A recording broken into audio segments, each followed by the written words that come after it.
A hovercraft glided smoothly across the lake's surface. On board were several forensic science students, all nearing graduation. Their goal was to land on a remote, uninhabited island, where under their professor's guidance, they would undertake a challenging 2.5-day field test to complete their final graduation requirements. This test was critical for the students. Passing it would directly impact their ability to secure future internships. Soon enough, the students arrived on the island. From there, they would have to hike a certain distance before boarding a bus that would take them to their campsite. Meanwhile, their teacher, Tom, had arrived earlier to make all the necessary preparations. He was accompanied by the island's caretaker, who assisted him in setting up 3 different corpses, each displaying distinct causes of death, at separate locations across the island. The choice to conduct the test in such a remote wilderness was deliberate, designed to simulate real crime scenes and challenge the students' ability to respond effectively under pressure. With everything in place, the caretaker drove away from the site, and the students boarded the bus, ready to face their final challenge at the camp. Larry, the driver, was a logistics staff member specially hired by the teacher. Besides driving, he was also responsible for cooking meals for everyone. During casual conversations with the students, Larry revealed that years ago, the military had conducted human experiments on this very island. However, something went wrong, and they abruptly withdrew from the area. Since then, the island had been abandoned, with only a single caretaker left to watch over it. Strange occurrences had been reported over the years, earning the island the weird nickname, the Eerie Island. The rundown buildings and faded military signs along the way were clear evidence of the island's secret past. Despite the rumors of bizarre happenings, the students didn't pay much attention, brushing it off as mere stories. Little did they know, this graduation test would soon turn into their worst nightmare.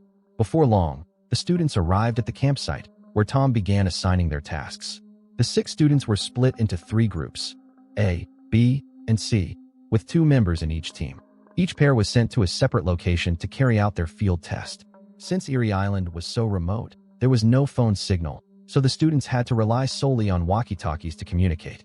The groups were strictly prohibited from any direct contact or conversation with each other. Breaking this rule would be considered cheating and result in immediate disqualification from the test. Meanwhile, Tom monitored their progress remotely from the campsite through surveillance cameras.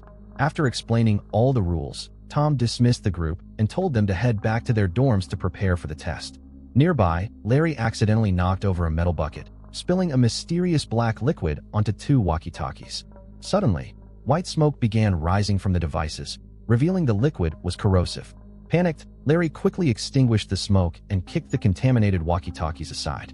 Fortunately, the walkie-talkies still worked. At the same time, the students gathered their gear and set out to their assigned locations. Group A, Kate and Megan, were tasked with investigating a body found by the river. Group B, Josh and Patrick, needed to examine a corpse inside an old school bus. Finally, Group C, Daniel and Rob, were sent to check out a body hidden in the trunk of a small car. The 3 groups immediately got to work, putting their forensic knowledge to use as they analyzed the crime scenes. They carefully examined the bodies and the surrounding clues, trying to estimate the time and cause of death based on the state of decomposition and other evidence. Every time the students made a correct or incorrect deduction, Tom, who was watching the surveillance feedback at the camp, would promptly adjust their scores accordingly. Meanwhile, Larry was busy preparing lunch for everyone. But when he glanced back toward the oven, he noticed something unsettling. Only one of the 3 roasted chickens remained. Alarmed, Larry quickly informed Tom about the missing chickens. He reminded Tom that years ago, the military had used death row prisoners for human experiments on the island. Since their departure, the island had been deserted, with no visitors except their team. So how could the chickens have disappeared? Coupled with the strange rumors about the island, Larry's unease grew. However, Tom was solely focused on the students' test performance and dismissed Larry's concerns, suggesting maybe some wild animal had taken the chickens. He urged Larry to hurry up with the food so it could be delivered to the students. Feeling ignored, Larry reluctantly continued preparing the lunch, packing it up and distributing it to each group himself.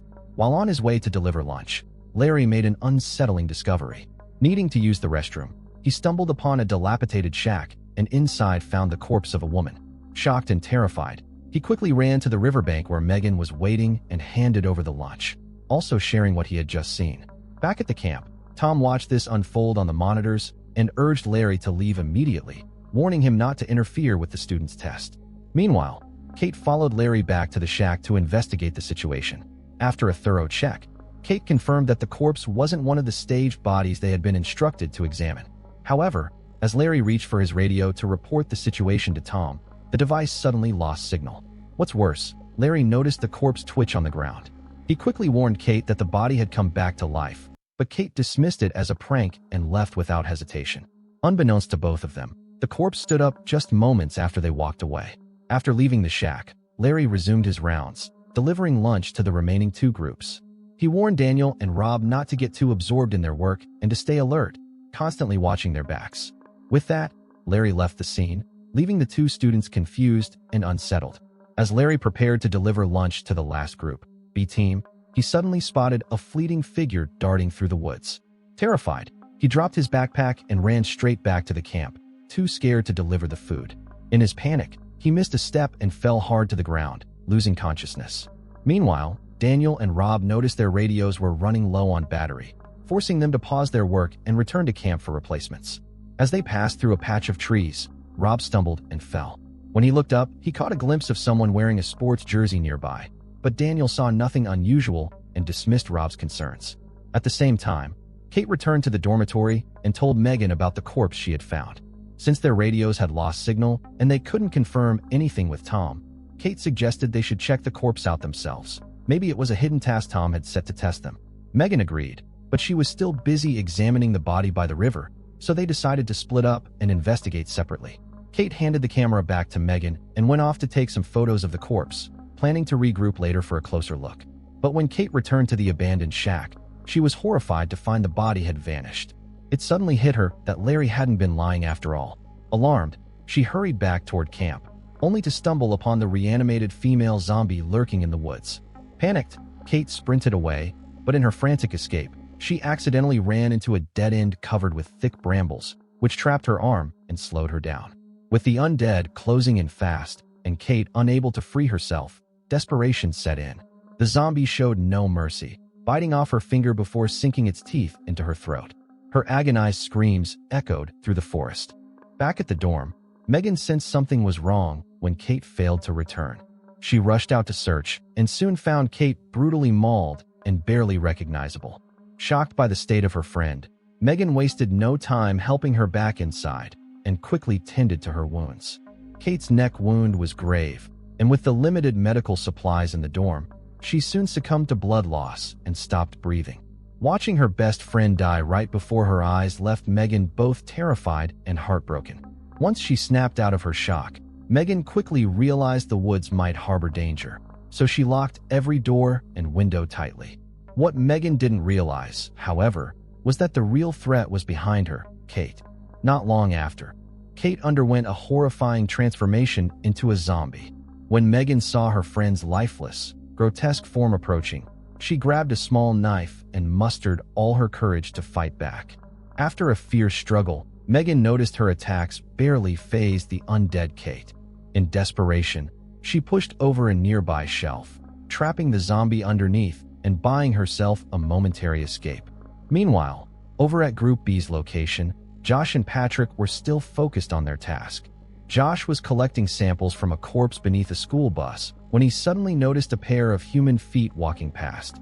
Thinking it was a teammate, he called out, but no one responded. Checking around and finding no one there, Josh sensed something was wrong and immediately stopped the autopsy, preparing to head back to camp. Seeing Josh's unease, Patrick insisted on following him, unwilling to stay behind alone. Back at the camp, Tom was desperately trying to contact the students through the radios. Unexpectedly, Larry, who had narrowly escaped earlier dangers, suddenly returned to the camp in a panic. He urgently warned Tom that they needed to evacuate the Erie Island immediately because he had discovered reanimated corpses lurking in the woods, likely connected to the military's human experiments. However, Tom remained skeptical, dismissing Larry's claims as conspiracy theories. He even blamed Larry for poor job performance, claiming that his negligence had caused the radios to malfunction and one of the surveillance devices to break.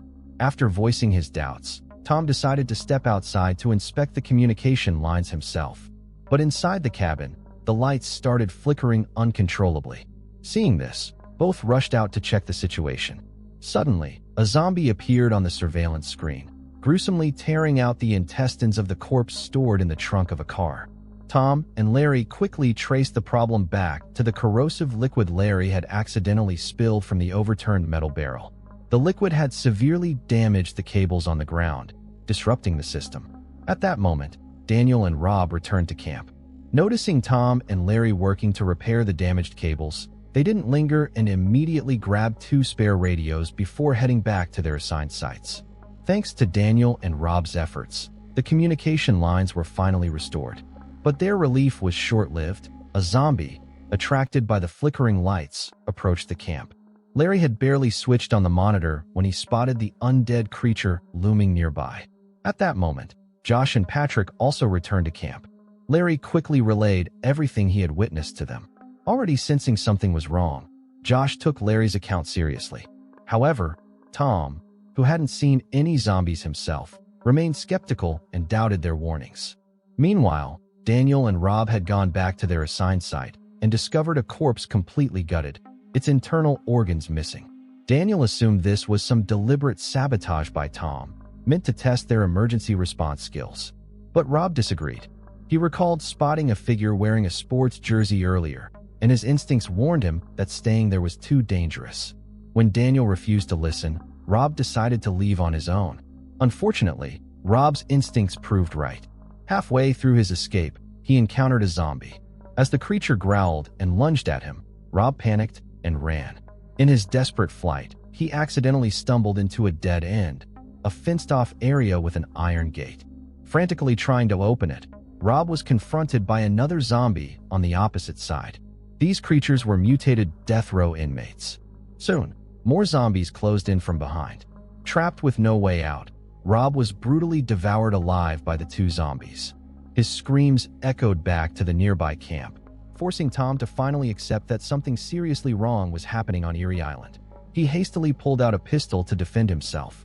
Larry urged that they needed to leave immediately, but Tom refused to abandon the other students still out in the field.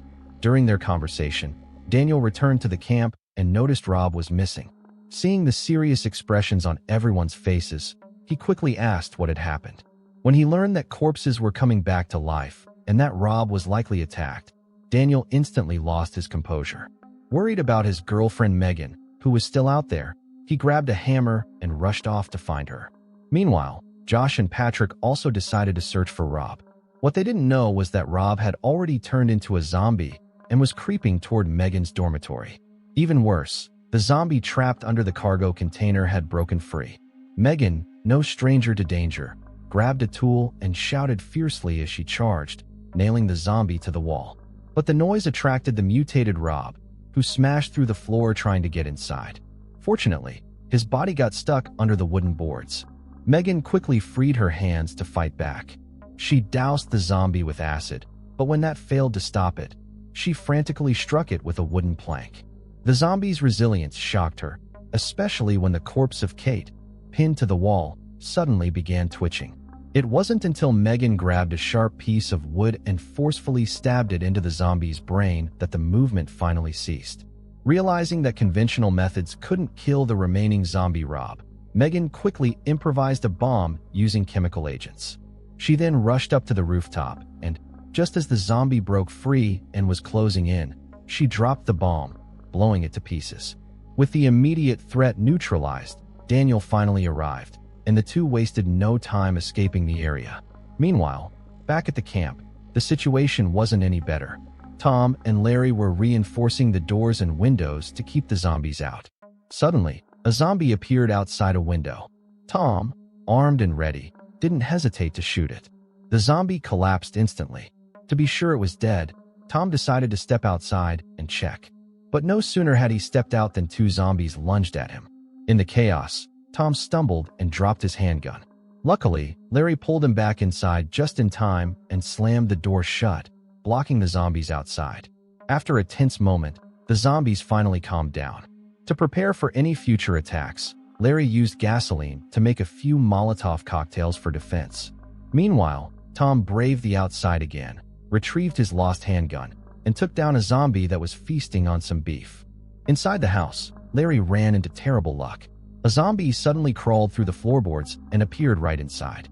Larry tried to use a Molotov cocktail to burn the zombie alive, but at the critical moment, his lighter just wouldn't ignite. Trying to stop the zombie with his foot, he was grabbed by the ankle and dragged under. His screams reached Tom's ears, but by the time Tom rushed back, Larry had vanished without a trace.